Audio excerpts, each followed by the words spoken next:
Alors, Yannick, est-ce que tu as adoré The Chef de Philippe Barantini? Ah, c'est un petit peu exagéré, hein. J'ai trouvé, j'ai bien aimé, mais je suis pas aussi enthousiaste que toi, hein. J'ai rien dit encore. Non, mais t'as écrit, je t'ai lu dans le journal ce matin et je sais bien que t'as adoré.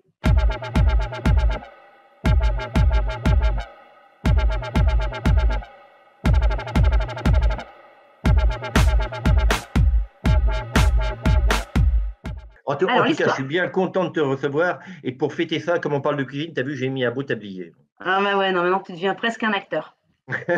Bon, alors, l'histoire de ce film. Alors ça se passe dans un grand restaurant londonien, Mhm. la veille ou enfin au moment des fêtes de fin d'année, quoi. C'est-à-dire qu'il y a plein de clients, c'est un peu une soirée de coup de bourre. Et puis, problème d'alimentation, d'approvisionnement, d'hygiène, de serveurs, de clients. Enfin, c'est pas la bonne soirée. Non, et problème personnel aussi.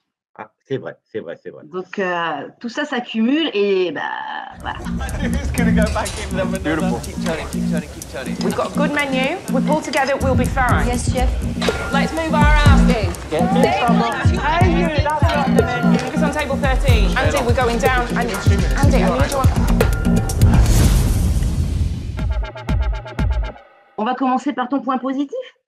Eh bien, tu vas encore me critiquer de parler de technique, mais ce film, il a été fait en un seul plan séquence, c'est-à-dire on a ouvert la caméra au début, on l'a arrêté à la fin, un peu comme dans 1917 de Sam Mendes. Mais là, je trouve que la technique sert vraiment le fond, quoi. C'est comme les gens qui prennent leur service dans un resto, ils commencent et une fois que c'est parti, ils peuvent plus s'arrêter jusque la fin, quoi. Non, mais je suis d'accord avec toi. D'ailleurs, c'est l'occasion de parler du réalisateur quand même, qui n'est pas Ah, n'importe qui. Il Philippe connaît son Barantini, qui sujet. a longtemps travaillé en cuisine et donc il sait de quoi il parle, quoi. Donc voilà, et c'est servi également par. Alors moi, mon point positif, ce sont vraiment les acteurs que j'ai trouvé extraordinaires, puisque tu as vraiment, enfin, ils sont d'un réalisme incroyable. Alors on Ah, va bah, parler de l'acteur principal. Stephen Euh, Graham, un nom qu'on ne connaît pas forcément beaucoup en France, alors qu'on n'a pas arrêté de le voir au cinéma. On l'a vu dans Peaky Blinders, on l'a vu dans Snatch, dans Gang of New York, This is England, Frères d'armes. Enfin bon, voilà, on connaît bien son visage. je parlerai aussi de sa seconde, son adjointe, je trouve qu'elle est assez extraordinaire. C'est Vinette Robinson.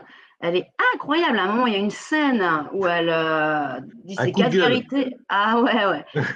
C'est assez énorme, hein. C'est assez Ouais, énorme. c'est un très bon moment de cinéma. Good to see you, mate. Yeah, nice to see you. This is Critic, Sarah Southworth, as you know. Hello, I'm no. Sarah. Hi. I phoned you and you didn't get back. Okay, look, we've been reviewed on table 4. I need you to switch on, yeah? Yes, chef. What's this all about? You haven't returned a call to me in 6 weeks.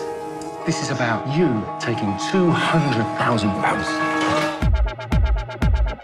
Mais je sens que tu es impatiente de passer au point négatif puisque tu n'as pas aimé ce plat succulent. Mais c'est pas que j'ai pas aimé, je trouve que tu exagères, pour toi c'est tout l'un ou tout l'autre. Non, c'est-à-dire que pour moi, justement, le côté filmé en plan séquence, j'ai trouvé ça intéressant et très bien fait, mais j'étais plus proche d'un documentaire que un documentaire très très réaliste, plus qu'un film. C'est-à-dire que pour moi, on rentre pas assez dans la vie des personnages, Ah oui, mais on en même temps, survole leurs histoires. bah si, on voit quand même plein de bouts d'histoire de chaque personnage. Non, mais on va pas te parler de tout, mais tu as le petit commis en cuisine, là, qui vient un drame, eh ben, on n'en saura pas plus après. Enfin, tu vois, et du coup, tu t'attaches pas aux gens, quoi, tu vois. Hmm. Moi, je trouve qu'il y a quand même une vraie dramaturgie d'un bout à l'autre. La seule chose que je veux bien te reconnaître du bout des lèvres, c'est peut-être la fin qui m'a laissé un petit peu sur ma faim, c'est le cas de le dire. Mhm. On va pas Alors, dévoiler, bien sûr. bah non, non, non, bah non, parce que justement, on se demande bien comment va se terminer cette histoire, entre guillemets. Just give me a minute, give me a minute. I've just got so much going on. I've been living out of a suitcase for the past 2 months. You juggle both this and life. No, I don't know what to do. I just want to stop. We'll get through it. Can somebody help me? It's a fun job. You got to concentrate. What do you mean it's not much of an issue? Talk some respect. Donc, alors, d'une note de 0 à 5, tu vas mettre combien? Eh bien, je mets au moins un 4 étoiles plus. Eh bien, écoute, comme je ne trouve pas non plus que ce soit un film acheté, hein, je mettrais un 3,5. Bah, tu Un trois et conseilles quand même demi. d'aller le voir. Oui, je conseille d'aller le voir, mais pour moi, c'est pas forcément au cinéma qu'on peut le voir, tu vois. Ah oui, faut le voir dans sa cuisine, quoi. Je ne répondrai pas. Bon, eh bien, moi, je ne serais pas sensible à ça. C'est un grand film, allez le voir avec appétit. Ne tenez pas compte des réticences de Yannick et faites-vous plaisir au cinéma. Non, mais de toute façon, dès qu'il s'agit de se faire plaisir, hein, allez-y. Bon, allez, bonne journée et puis à la prochaine au cinéma. Ouais, à très bientôt.